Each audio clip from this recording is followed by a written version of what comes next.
Dans l'imaginaire collectif, l'homme SS incarne la figure la plus brutale du système concentrationnaire. Mais qu'en est-il des femmes nazies? Qui étaient-elles et quel rôle ont-elles joué dans la machine de mort orchestrée par le Troisième Reich? Femmes bourreaux, le premier livre de la documentariste Barbara Nessek, retrace pour la première fois l'histoire des gardiennes de camp, ces jeunes femmes allemandes devenues tortionnaires. Bonjour Barbara Nessek et bienvenue. Femmes bourreaux est donc votre premier livre qui vient de paraître aux éditions Grasset. Vous êtes au départ documentariste, spécialisée dans l'histoire du nazisme et dans le travail de mémoire depuis plus de 20 ans. Vous avez réalisé plusieurs documentaires, dont Les femmes du Troisième Reich, paru en 2018, et Les résistantes de Mauthausen en 2021. Alors pourquoi avez-vous décidé d'écrire ce livre sur les femmes gardiennes de camp? Qu'est-ce que cela impliquait pour vous? Alors d'abord, l'idée du livre est venue suite au film justement sur les femmes du Troisième Reich. Donc les femmes du Troisième Reich m'ont donné l'occasion d'explorer le rôle, la position de la femme au sein de la société nazie. La femme qui est souvent vue, comme vous l'avez dit, comme victime de la machinerie nazie. Voilà, les femmes, ce sont les veuves des soldats qui tombent au front, ou voilà, les mères éplorées. Mais là, en fait, quand on y regarde de plus près, on découvre que le nazisme a su vraiment donner un rôle aux femmes, un rôle qui les valorisait et un rôle qui servait aussi la machine nazie. Que ce soit le rôle de mère, on les a incités à faire le plus d'enfants possible, on les a instrumentalisés aussi en tant qu'infirmières nazies, donc avec toute nouvelle idéologie qui visait non pas à sauver un maximum de vies, mais plutôt à éliminer ceux que le régime considérait comme indésirables, comme les handicapés mentaux. Être assistante des médecins nazis? Être assistante des médecins nazis, mais voilà, éliminer ceux que le régime considérait comme indésirables, donc les handicapés mentaux, les handicapés physiques. Et donc, parmi ces femmes, il y a ce petit groupe de gardiennes de camps de concentration. Elles étaient 4000, ce qui n'est pas beaucoup, mais elles représentent en quelque sorte, pour moi, elles représentent en quelque sorte l'essence de ce régime, parce que sans le nazisme, ce métier, si vous voulez, n'aurait pas existé. Et ces femmes-là, à quel milieu est-ce qu'elles appartenaient? Justement, ce qui est intéressant, c'est qu'elles elles venaient surtout des couches populaires allemandes. C'était des femmes qui avaient été ou ouvrières, ou bonnes, vendeuses, auxiliaires de ferme, et qui donc ne gagnaient pas beaucoup d'argent, qui venaient de familles pauvres, et devenir gardiennes de camps de concentration, pour elles, c'était une ascension sociale. Elles servaient le régime, elles portaient l'uniforme, ce qui n'est pas rien, et surtout, donc, elles étaient bien logées aussi, du moins au début, dans les camps de concentration, et surtout, tout d'un coup, elles avaient un pouvoir aussi sur d'autres femmes et un rôle, parce qu'on leur disait, vous allez rééduquer des éléments récalcitrants, vous allez rééduquer des femmes, les ramener dans le droit chemin, donc vous êtes importante pour le régime. Et alors, comment expliquez-vous qu'elles remplissent leur rôle avec un sadisme aussi féroce? Alors, d'abord, c'était des femmes normales. Elles n'ont pas été recrutées parce qu'elles étaient tortionnaires ou particulièrement violentes à la base. C'est ça qui est à la fois fascinant et effrayant, c'est de voir en fait comment ces femmes simples sont devenues, dans le contexte du système concentrationnaire, effectivement des tortionnaires, à des degrés plus ou moins variés. Mais donc, elles ont intégré les camps, elles ont accepté ce travail, parce qu'il y en a très très peu qui ont refusé, non pas pour des raisons idéologiques, la plupart du temps, même si beaucoup d'entre elles croyaient au national-socialisme ou étaient des fanatiques d'Hitler, mais pour avoir une meilleure vie, pour gagner plus d'argent. Une ouvrière d'usine, elle gagnait deux fois plus dans un camp de concentration que dans son usine. Et c'est Germaine Clion, d'ailleurs, donc rescapée de Ravensbrück, qui dit très bien que donc elle les voyait d'abord effrayées, voilà, ne comprenant pas très bien où elles s'étaient retrouvées dans ces camps, mais que par mimétisme, par voilà, instinct grégaire en quelque sorte, elles avaient, au bout de 15 jours, en fait, elles frappaient les autres femmes, elles s'adonnaient aux mêmes actes sadiques que les anciennes qui leur servaient de modèle et aussi d'enseignantes, parce qu'il y avait de formation à proprement dite très structurée. Oui. Mais en exergue de votre livre, vous introduisez une citation d'une rescapée d'Auschwitz qui dit que les femmes étaient bien pires envers les femmes, les détenues femmes, que les hommes SS. Oui, alors ça c'est assez étonnant, mais enfin, force est de constater quand on lit les témoignages qu'il y a du vrai là-dedans. Et beaucoup de rescapés racontent justement que les femmes gardiennes étaient plus brutales aussi, surtout quand elles étaient avec des hommes SS. Il y avait une sorte de volonté de prouver qu'elles pouvaient faire aussi bien que les hommes, si ce n'est plus encore, parce qu'elles-mêmes, elles étaient très très minoritaires toujours parmi le personnel SS, et elles voulaient aussi faire leurs preuves. Les hommes SS de leur côté étaient aussi perturbés par la présence des femmes. Parce que les femmes, pour eux, c'était des mères, c'était des personnes qui restaient au foyer.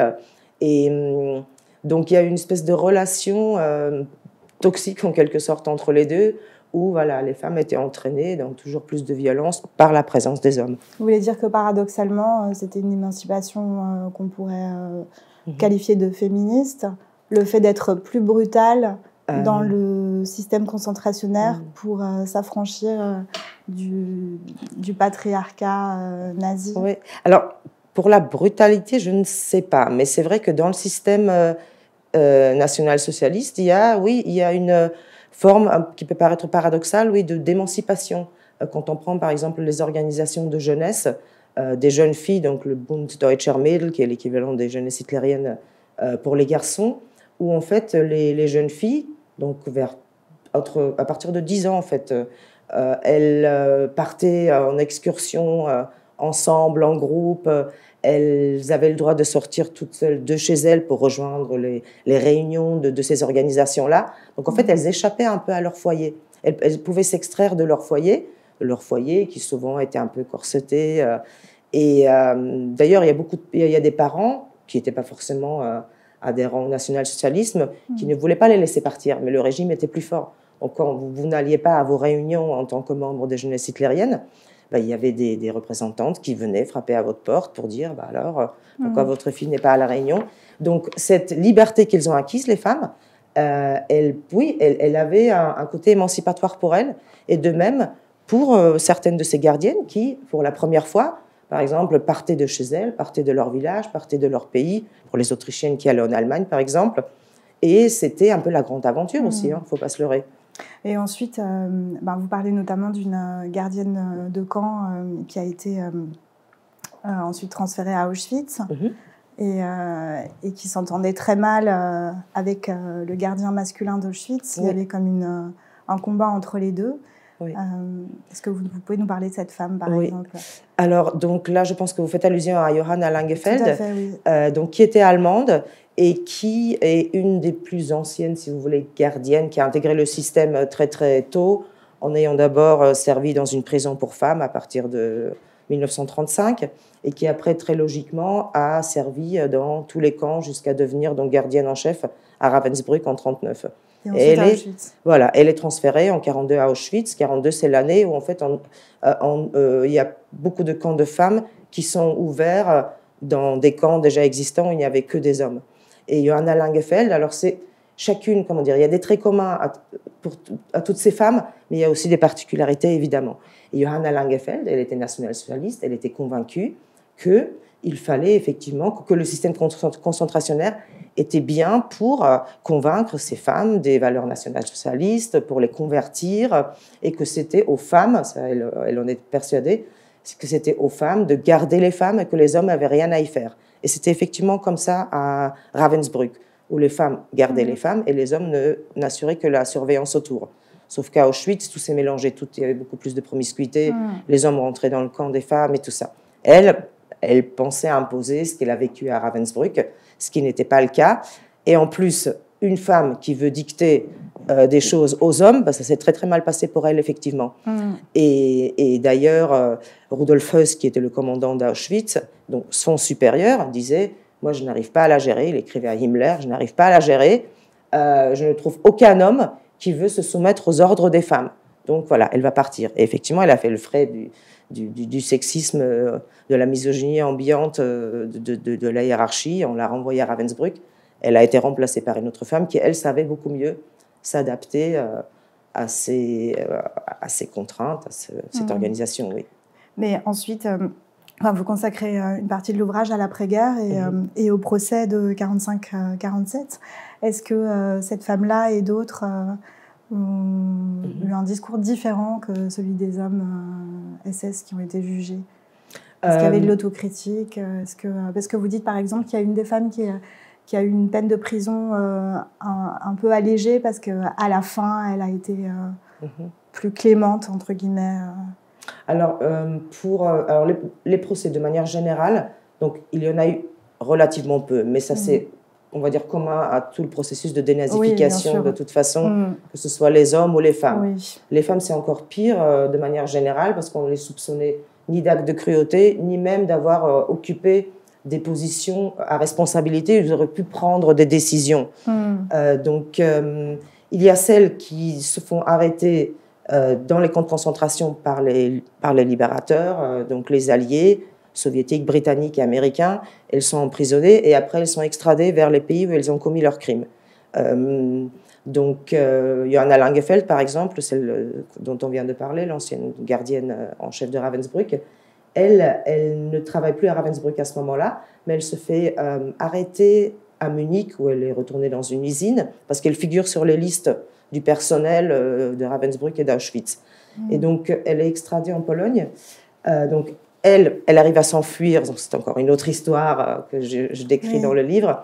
Mais les autres qui sont arrêtés, qui répondent devant la justice, elles tentent toutes de minimiser leurs actes, comme les hommes. Elles n'ont obéi qu'aux ordres.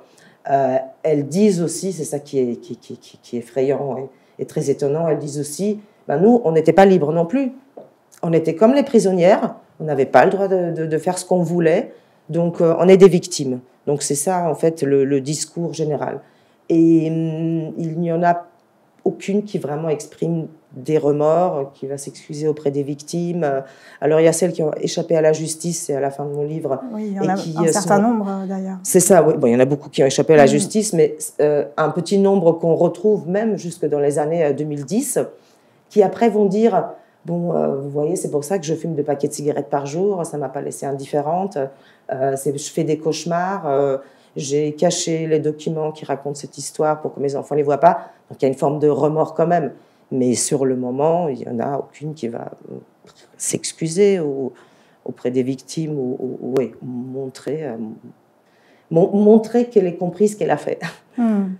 Eh bien, je vous remercie beaucoup d'être venu pour nous parler de votre livre « Femme bourreau » qui vient de paraître aux éditions Grasset et que j'invite tout le monde à lire parce qu'il se lit comme un livre d'histoire mais aussi comme un témoignage. Enfin, on sent bien votre veine documentariste dans votre façon d'écrire. Merci beaucoup. Merci à vous.